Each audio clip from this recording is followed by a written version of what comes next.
humans, against sovereign nations, but against society and humanity as a whole, is a very, very dangerous phenomenon. And we thought cybercrimes are going to come late. Today, artificial intelligence has already begun seeing cybercrime. Artificial intelligence is now being used by cyber criminals across the world, specifically on the dark net. So some fundamental questions come up now that we have the Honorable former Chief Justice of India. These are legal questions that are coming up. Can we actually treat artificial intelligence as a legal entity? Can a criminal liability be imposed in the real world on artificial intelligence? And if so, how do we do so? Do we have the classical elements of actus reus or mens rea? How do we attribute an artificial intelligence activity to a particular human actor? And finally, what kind of electronic evidence is going to be presented while we deal with artificial intelligence ecosystem per se? I believe artificial intelligence is a double-edged sword. Why? Because it can be used for positive and for negative. But the rights, duties, and responsibilities of AI stakeholders have not yet been defined. And there's lack of an international legal regime on how to effectively deal with artificial intelligence per se. From artificial intelligence, let me take you to the state of Ohio in the United States. This November, effectively 2nd November, Ohio has now passed and implemented a new cybersecurity safe harbor law, which means if you are a company, you do certain minimum parameters given by law, and the law guarantees you they will protect you from any exposure, whether for damages, whether for injunction, or whether for criminal liability per se. When I look at the ecosystem, I find that there are cybersecurity breaches that are galore. Whether it's the breach of the Cathay Pacific, which is the biggest breach in airline history, or whether it's Pakistan's all local banks being breached simultaneously and lakhs of rupees being taken out, or whether it's just a defense ship maker whose entire systems have been compromised on cybersecurity breaches. So I think the thumb rule that's coming across is that there's increasing national legislations on cyberspace issues. And leading the entire place is countries like China. I find today is a land grab opportunity base. Different countries are grabbing new opportunities for regulating cyber security per se. But then China is not alone. You now have Singapore, you have Vietnam, you have Egypt, you have Australia. The fact remains is, why is this happening? Because cyber security breaches are increasing with each passing day. In fact, it should be the new normal. If we are going to be breached, we should not be surprised, because that's bound to happen. That's an eventuality. The question is, how quickly can we come back to a state of normalcy? And that's why the focus is now increasingly globally coming up on common minimum denominators of what should be accepted legal principles for regulating cybersecurity at a global level. We have the International Commission on Cybersecurity Law, which I'm heading. We are trying to collate all the legal principles behind the regulation of cybersecurity at national levels and sharing it with different countries across the world. From the world stage, I now take you on to India. I want to tell you what's the cyberspace challenges that actually are facing India personally. Well, India came up with its Cyberlaw 18 years back, but we only amended it once in 2008. It's been a slow journey of 18 years, but we have not had massive spurts of new developments. On top of it, India has a very slow cybercrime conviction rate. And consequently, we are finding that more and more Indian cyber criminals are destroying electronic evidence and are rendering the act of convicting even more difficult. We also find that India does not have a dedicated cybersecurity law in place. This at a place which is the world's biggest laboratory for experimentation on the internet and on cyberspace per se. If this is the ground reality, I now want to talk to you and share with you what's my vision, my cyberlaw vision for the world per se as we go forward. I believe, ladies and gentlemen, cybersecurity will drive economies, societies, the world, and the law. And this is a complete ground reality that's going to be very quickly visible as we go forward. The surge among nations to keep on coming up with new stringent cybersecurity laws will keep on happening at a very rapid pace. And I believe this is happening in the next 365 days a lot. We also find that the trinity of new technologies is now beginning to create new challenges. These new technologies are artificial intelligence, they are blockchain, and they are the Internet of Things. Well, we have begun talking about artificial intelligence, but the work on its regulation has not yet begun as of this evening.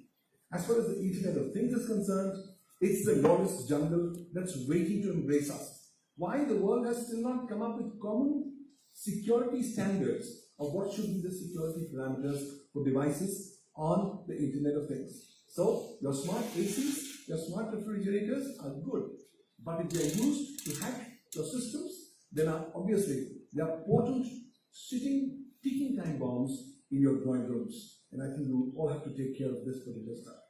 Blockchain, I think in the next 2-3 years, is going to extensively mature. We're now beginning to see this new particular trade platform that should easily become one of the best adopted platforms of the coming times because it's using blockchain per se. Cybercrime, we thought it's happening in the West. Then we started hearing it's happening in Africa. And lo and behold, cybercrime is now a global phenomenon. The fact is, it's the new normal, and the rising costs of cybercrime convince us that the trend is only going forward. As per one estimate, the global cost of cybercrime is expected to actually exceed $6 trillion by 2021. So working depicting the scenario about artificial intelligence take the control and start to behave by its own self, as in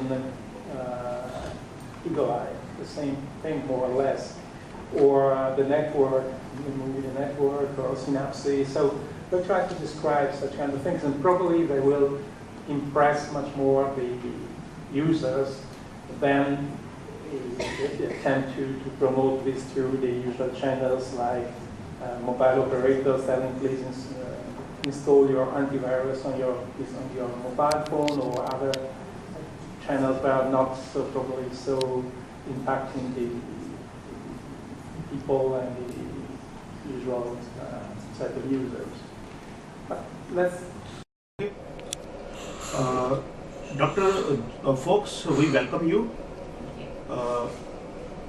You are here in this international conference going on cyber law, cyber security, cyber crime. What is your expertise and what is your experience with this? Yes, I'm actually presenting at 3 sessions here today, as well as chairing 3. So the areas I'm looking at is emerging crimes, so looking at crimes that are facilitated by the internet, either enabled or are dependent on the internet. I'm also looking at the aspect of diplomacy, so government diplomacy, looking at the previous lessons learned from other industries, particularly from my perspective, looking at transport, because actually the cyber in space is only an extension of transport. So we have road transport, we have maritime transport, and we have aviation. Now we've gone up to different layers, so we're looking at this time transportation of information as opposed to the movement of people and goods. And then lastly, on my 3rd session, I'm actually looking at some of the privacy and looking at some of the conflicts. So looking at some of the conflicts that exist between privacy, safety, and privacy, security. So my experience is across all of those areas from the perspective of the legal side and also from a criminology aspect. So across national, regional, from my perspective, because I'm from the UK, looking at the European perspective of developments, and also looking at the international legislation, or potentially where it should be, because obviously we've got gaps, and that's what I'm going to do. If comparing India with your exposure in Europe, how do you compare both the things together? It's hard for me to say that, because to a certain extent, I'm aware of some of your legislation, but it's not necessarily an area that I'm fully familiar with. From my experience, the European Union, if we're looking at data protection, as you well know, we have the GDPR, which was from May has become applicable. And it actually has applied not just in Europe, but further afield, it's had applicability to India.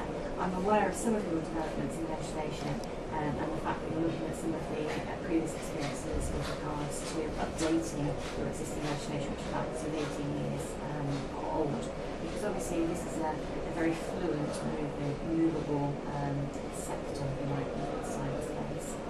How you see this cyber world or this concept, the future of this concept after 5 or 10 years?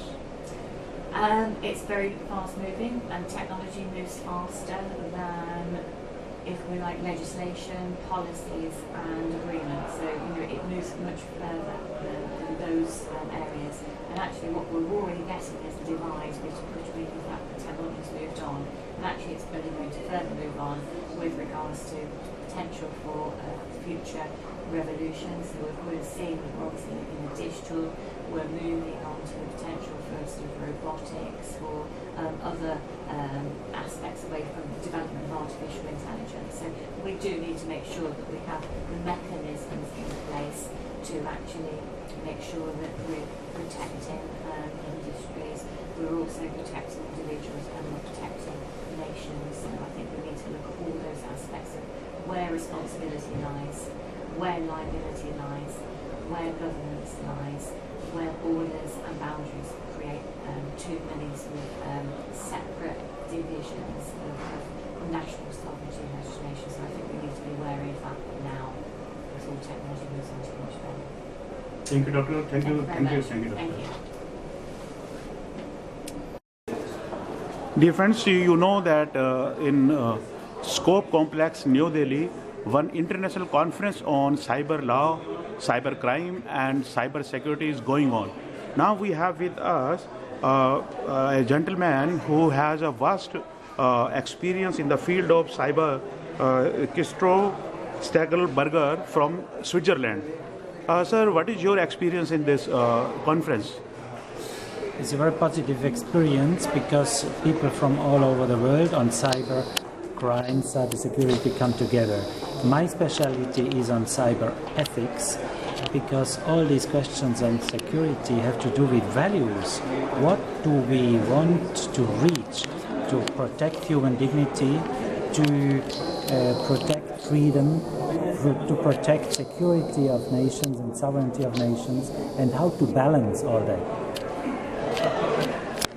As far as cyber world is concerned, what is the position of cyber users across the world? Because you are extensively moving across the country.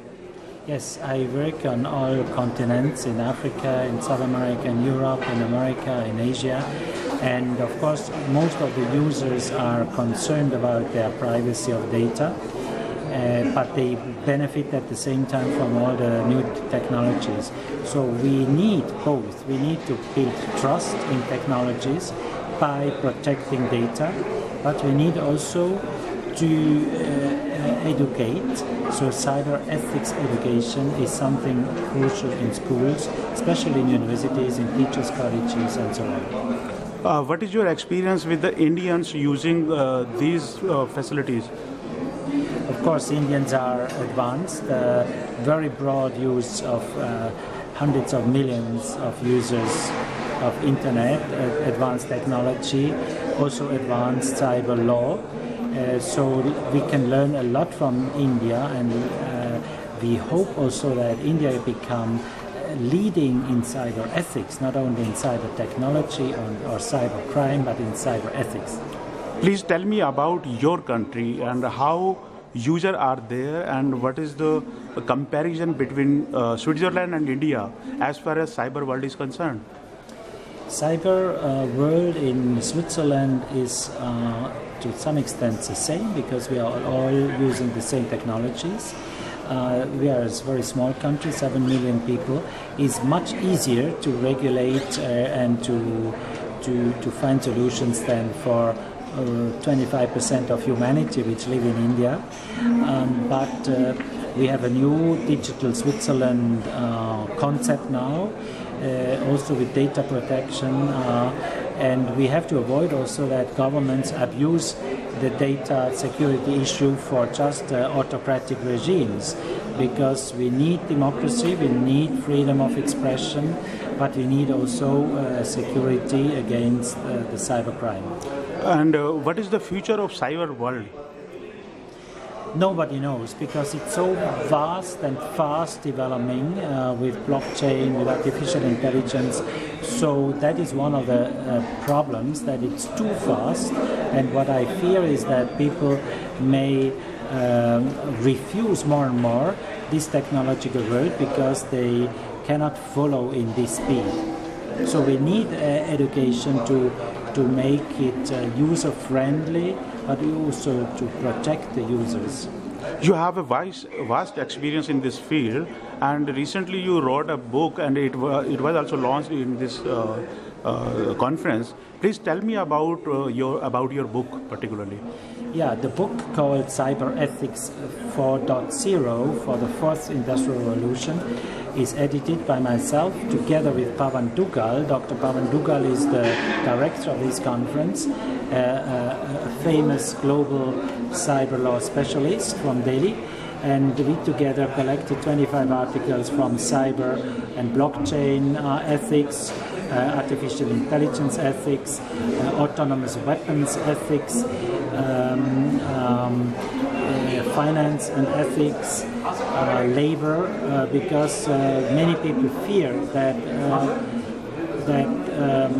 cyber world would kill jobs, which is a real threat, but how to benefit from artificial intelligence, for example, without killing jobs. That's a big issue, or by replacing it by new jobs. So job security is an issue. This book is helpful for those who are the targets. The targets are, on one hand, all the specialists, the decision makers in politics, but also the teachers in universities, the university students. So it's a large target group of decision makers and leaders. Indian viewers are also very much keen to know about you. Please tell me about your life journey and as well as your efforts in this field. Yes, my background is I'm a professor of ethics, specialized in business ethics, environmental ethics, and technology and ethics. And I'm president and founder of globeethics.net. You'll find the website globeethics.net, and this is based in Geneva, Switzerland, but with also office in India, in Bangalore and in Delhi, and with people from all over the world, 200,000 people registered. So the experience is that we want to look at problems which are global, which mean that we have solutions that we need to find together. We cannot solve the cyber problems on the national level. Thank you, sir. Thank you very much. Thank you.